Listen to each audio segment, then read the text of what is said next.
अगर हम बात करें अब सिल्कवॉर्म के लाइफ साइकिल की, ठीक, सिल्कवॉर्म के लाइफ साइकिल की अगर हम बात करते हैं तो यहाँ हम देखते हैं कि जो सिल्कवॉर्म है उसको हम जूलॉजिकल टर्म में बॉम बॉम्बॉक्सी मोरी कहते हैं। ठीक है, इसकी क्लासिफिकेशन की बात करें तो इसका जो फाइलम है वो ऑर्थोपोड है, क्लास इंसेक्टा है, ऑर्डर का नाम है लिप्टोपेट्रा एंड स्पीसीज है बॉम्बॉक्सी मोरी। ये क्या होता है कि इसमें सेवेरल मतलब कई तरह के लाइफ साइकिल के इसमें काफी सारे स्टेजेस आते हैं इसकी लाइफ साइकिल में। अब जो स्टेजेस आते हैं लाइफ साइकिल में सिल्कवॉर्म के वो हैं जैसे कि egg, larva, pupa, adult male and female. ठीक, तो एडल्ट मेल एंड फीमेल मतलब इसके चार इसके स्टेजेस हैं। पहला स्टेज है एग, दूसरा है लार्वा, तीसरा है प्यूपा और चौथा है एडल्ट मेल और फीमेल।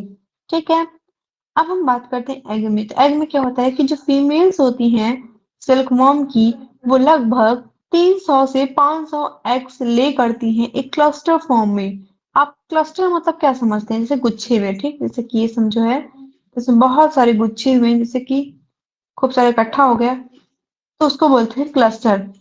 और कहाँ पे करती हैं? तो जो मलबरी प्लांट्स होते हैं, मलबरी प्लांट्स जो होते हैं उन पेड़ों के पत्तियों पे वो अंडे देती हैं। कौन? Silk moths. और अंडे देने के बाद जो फीमेल सिल्क वॉर्म होती है उसकी डेथ हो जाती है। ठीक, अंडे देने के बाद क्या होता है कि जो फीमेल सिल्क वॉर्म होती है उसकी डेथ हो जाती है।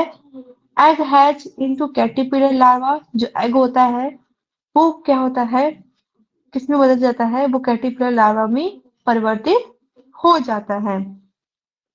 अब लार्वा की बॉडी की बात करें तो जो लार्वा की बॉडी होती है वह हेड, थैरॉक्स, एब्डोमेन में क्या होती है? डिवाइडेड होती है, अलग अलग होती है। ठीक, जो एब्डोमेन हो जो थैरॉक्स होता है, जो थैरॉक्स होता है वो उसके पास 3 पेयर ऑफ लेग्स होती हैं।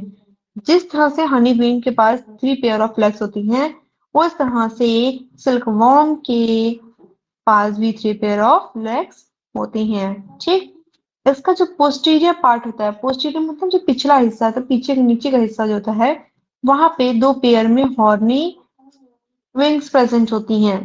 ठीक है, और हम बात करें तो ये क्या खाता है?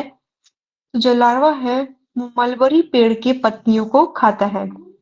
ठीक, उसके बाद फिर क्या होता है कि मोल्टिंग होती है और मोल्टिंग के बाद वो लार्वा धीमे धीमे करके वो बड़ा हो जाता है। फुल मैच्योर जो लार्वा होता है, जब लार्वा जब फिर मैच्योर हो जाता है, बड़ा हो जाता है, मैच्योर हो जाता है लार्वा, तो वो खाना पीना खाना बंद कर देता है और एक तरह के लिक्विड को सीक्रेट करता है। वो भी कहाँ से लिक्विड सीक्रेट करता है? और वो लिक्विड कौन सी होती है? तो वो सिल्क का लिक्विड होता है, उसको सीक्रेट करता है। और वो जो लिक्विड जो सिल्क होती है वो कहाँ पे होती है? तो सिल्क वर्म के सलाइवरी ग्लैंड में प्रेजेंट होती है। ठीक, ये जो होता है ये कैसे निकलता है बाहर? तो ये स्पाइंटर टाइप में होता है। लगभग 5 फिलामेंट जो सिल्क होते हैं वो एक कोकून, एक जो लार्वा है वो प्रोड्यूस कर सकता है, उससे ज्यादा सीक्रेट नहीं होता। और जो दूसरा ग्लैंड है उसको बोलते हैं सिरेसिन ग्लैंड, जो कि स्टिकी फॉर्म में होता है सिल्क फिलामेंट, वो भी सीक्रेट करता है। और वो उसको किसी लिए यूज होता है तो वो जो होता है वो सिल्क का धागा बनाने के लिए प्रयोग में आता है। ठीक, यही जो लार्वा होता है जब सिल्क प्रोड्यूस करता है, इसको नहीं फिल किया जाता, तो वो क्या बन जाता है कि वो लार्वा जो है ऊपर से कुकून में बदल जाता है। और कुकून से बनने के बाद फिर क्या किया जाता है? तो फिर कुकून से बनने के बाद फिर वो एडल्ट मेल फीमेल में फॉर्मेशन उसका हो जाता है। ठीक, जो फीमेल की बॉडी होती है वो हेड, थैरॉक्स, एब्डोमेन में डिवाइड होती है। उसका जो हेड है उसके हेड में एंटीना होता है, कंपाउंड आई थैरॉक्स पे जो 3 पेयर्स होते हैं। फिर उसके पास पेयर ऑफ लेग्स होती हैं, हैंड होते हैं, मिड हैंड होते हैं। ठीक है, अब हम एक बार फिर से देखते हैं। तुमने क्या देखा कि जो फीमेल्स होती हैं वो क्या करती हैं कि वो 300 से 500 अंडे एक क्लस्टर फॉर्म में मलबरी पेड़ के पत्तियों पे ले करती हैं। और अंडे देने के बाद जो फीमेल सिल्क वॉर्म है उनकी डेथ हो जाती है। फिर क्या होता है कि ये जो एग्स हैं वो कैटरपिलर लार्वा में बदलते हैं। यह कैटरपिलर लार्वा जब मैच्योर हो जाते हैं, जब बड़े हो जाते हैं, तब ये खाना पीना बंद कर देते हैं, स्टॉप फीडिंग हो जाती है और फीडिंग स्टॉप होने के बाद ये क्या करते हैं कि एक तरह का लिक्विड सिक्रेट करते हैं।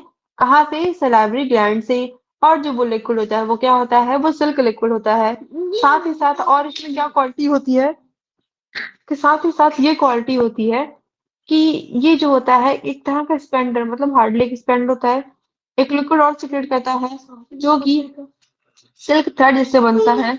और यही क्या होता है, लार्वा फिर आगे चल के प्यूपा से कोकून में बदलता है। उसके बाद कोकून में बदलने के बाद ये क्या होता है कि एक मैच्योर सिल्क वॉर्म बन जाता है। ठीक। अब हम यहाँ पे इकोनॉमिक इम्पोर्टेंट की बात करें तो इकोनॉमिक इम्पोर्टेंट हम देखते हैं कि क्या होता है कि वैरायटी ऑफ सिल्क सिल्क जो होती है वो प्रोड्यूस होती है। साथ ही साथ क्या होता है कि ये क्या करते हैं, ये हरी पत्तियां खाते हैं, वो भी किसकी? मलबरी पेड़ की। और ये जो मलबरी पेड़ की पत्तियां खाते हैं उनको हम बोलते हैं मलबरी सिल्कवॉर्म। और जो एंथेरेसी की पत्तियां खाते हैं उनको बोलते हैं मूगा सिल्क वॉर्म। और producing mulberry silk, muga silk, ट्विजर सिल्क, इरसी सिल्क रिस्पेक्टिवली। अगर हम बात करें सबसे महंगी सिल्क की, सबसे कॉस्टली सिल्क जो होता है वो होता है मूगा सिल्क। सिल्क जो होता है एक बहुत मतलब काफी सारे कपड़े बनाने में यूज होता है। सिल्क के धागे भी बनते हैं, सिल्क के कपड़े भी बनते हैं, सिल्क की साड़ी बनती है, जैकेट बनता है, शर्ट बनता है, पैराशूट बनता है, वायरलेस क्या कहते हैं, वायर्स बनते हैं, रिसीवर्स होते हैं। और गारमेंट्स के जो होते हैं सिल्क के बहुत ज्यादा कॉस्टली होते हैं। अब हम बात करते हैं सिल्क के स्ट्रक्चर की, जो सिल्क वॉर्म है उसके स्ट्रक्चर की। तो सबसे पहले अगर हम बात करें एग की, तो ये है एग्स। ठीक है, ऐसे क्लस्टर फॉर्म में मलबरी के पेड़ में एग्स होते हैं। फिर ये जो एग्स होते हैं किस में कन्वर्ट होते हैं? कैटरपिलर लार्वा में। ये जिसका हेड है ये थोरैक्स है, ये एब्डोमेन है, ये डोर्सल ऑन है। ठीक। अब यही जो कैटरपिलर लार्वा है फिर क्या होता है कि वो प्यूपा में कन्वर्ट होता है और प्यूपा में कन्वर्ट होने के बाद वो कुकुन बनता है। कुकुन से फिर वो एडल्ट बनता है। जो ये लिक्विड सिक्रेट होती है वो जो सिल्क थ्रेड है या फिर सिल्क फिलामेंट बोलिए, वो कुछ इस तरह से स्टोर की जाती है। ठीक है। तो ये पूरी लाइफ साइकिल किसकी रही? ये सिल्क वॉर्म की लाइफ साइकिल